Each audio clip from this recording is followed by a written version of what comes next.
The Korean War, a brief summary. The Korean War, 1950 to 1953. 70 years ago this week, North Korea's invasion of South Korea instigated a conflict that led to millions of deaths and tensions that are still very much alive today. Referred to as the Forgotten War by the US Army, it has always been eclipsed by the Second World War, which ended less than 5 years before it started. Why was Korea divided in two? It started in World War II. From 1910 until 1945, Korea was part of the Japanese Empire. Colonial rule was oppressive and assimilationist, and many Korean nationalists, including the parents of future North Korean dictator Kim Il-sung, sought refuge in China. Following the Japanese defeat in the Second World War, China, the UK and the US adopted a joint resolution that Korea should become an independent country. The problem was that the US only occupied the southern part of the peninsula, while the north had been liberated by Soviet troops. It was agreed to divide Korea in two, at a demarcation line known as the 38th parallel. As in the case of Germany, when the US and its allies and Soviet Union won against Adolf Hitler, the Berlin Wall was erected dividing East Germany for the Soviets and West Germany for the Americans. The Soviets occupied North Korea and installed Kim Il-sung as head of a communist North Korean state under the aegis of Moscow. With Soviet support, Kim initiated a series of radical reforms to bring North Korea's economy and society in line with communist ideals. In the south, the US occupiers struggled to appease a restless population divided into communist and nationalist factions and chafing at the prospect of more foreign rule. Finally, in a controversial 1948 election, US-backed conservative Syngman Rhee became the first president of the Republic of Korea. Both installed leaders will eventually become dictators. How did war break out between North and South Korea? The core problem was that both North and South viewed the 38th parallel demarcation line as temporary, and both Kim and Rhee viewed themselves as the legitimate leader of a united Korea. Neither dictator was content to remain on his side of the 38th parallel, and border skirmishes were common, says the History Channel.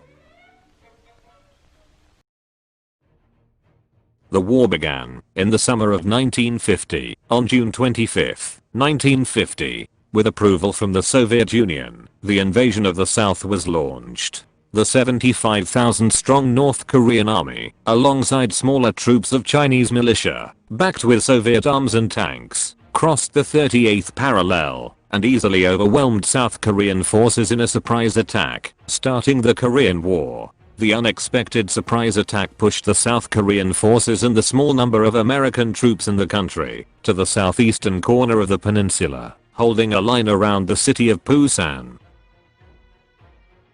How did the US become involved? The rapid advance of North Korean forces alarmed US leaders, who viewed South Korea as a bulwark against the spread of Soviet communism in the Asia Pacific, says Time magazine. 2 days after the invasion began, President Truman announced that the US was to commit its military forces to protect South Korea. With the United Nations backing, a US-led coalition that included 21 different countries, including UK, Canada, Turkey and other member states, was dispatched to bolster the South Korean defense and hold the Busan perimeter. The coalition was called UN Forces, with just under 600,000 troops from South Korea and half that number from the USA.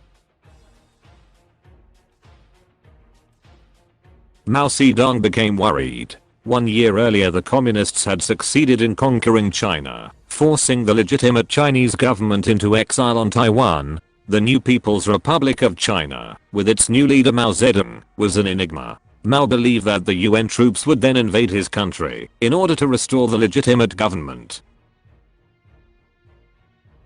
Sensing the danger, Mao sent 3 million Chinese troops to fight the UN forces in Korea. The Chinese troops vastly expanded the conflict, and bloodier Historian David Halberstam wrote, on the coldest winter of 1950, the Chinese attacked, and the onslaught was witnessed by the Love Company, who was taken completely by surprise. The company's captain had been hit, and Takahashi held the perimeter for as long as he could before ordering his men to fall back to higher ground. Rallying his men, who were dropping like flies to Chinese bullets and bombs, Takahashi set up a position on the hill. The others fought on, and the Chinese made charge after charge, getting closer to their little knoll all the time, until they finally pushed the Americans off the hill. Almost every man was killed. Love Company was completely destroyed. Takahashi and a few survivors were taken prisoner by the Chinese, but were able to escape and make it back to American lines. With Chinese help, the North Koreans were able to push back the UN forces to the approximate pre-war border. By the time hostilities ended in the summer of 1953, Stalin was dead, MacArthur had been relieved of command, and Truman was no longer in office. Mao, however, remained in power until his death in 1976. For Mao, however, the conflict reflected not only a foreign policy within the context of the Cold War, with whatever potential advantages and risks came with it, but participation in the war had an important domestic angle as well. How did it end, and what happened after? Following a bloody back and forth across the Korean peninsula, an armistice was finally signed in July 1953. The two sides stopped short of a peace accord, meaning they are technically still at war, almost 70 years after fighting ceased. The intervening years have seen a tense border standoff between North Korean troops and South Korean forces, backed by the US. Around 70% of North Korea's ground forces occupy an area within 60 miles of the so-called Demilitarized Zone, DMZ, the buffer zone that divides the two sides, making it one of the most heavily militarized and mined strips of land on Earth. An estimated 400,000 to 1 million Chinese troops were killed in the conflict. Total UN military forces deaths numbered around 170,000. More than 1 million more Korean civilians were killed in the conflict. The conflict lasted 2.5 more years and was brutal. This was coming from General Douglas MacArthur during a US Senate inquiry in May 1951. Today, a state of war still exists between North Korea and South Korea. How China remembers the Korean War. The West and its allies could have forgotten the Korean War, but in China, the Korean War holds a prominent place in the communist regime, as it serves a political purpose for propaganda, to rally the public against the US and its allies. A typical Chinese elementary school exam calls the Korean struggle a just war against aggression. Their history textbook explains that the invasion of the United States gravely threatened the security of China. Last year, Chinese television even screened a series of Korean War films, presumably to rally the nation behind the trade fight. The number of Chinese casualties in the Korean War have remained secret in Chinese textbooks up to this day. There has some hearsay in China about these numbers, but understandably, with many mistakes.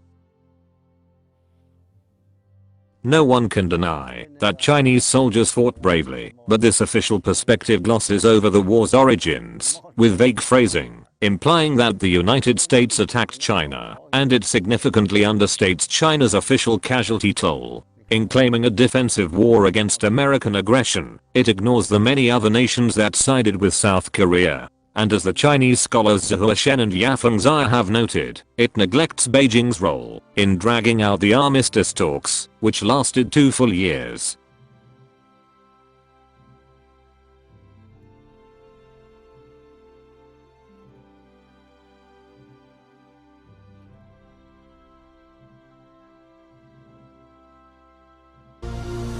Hola. Thanks for listening.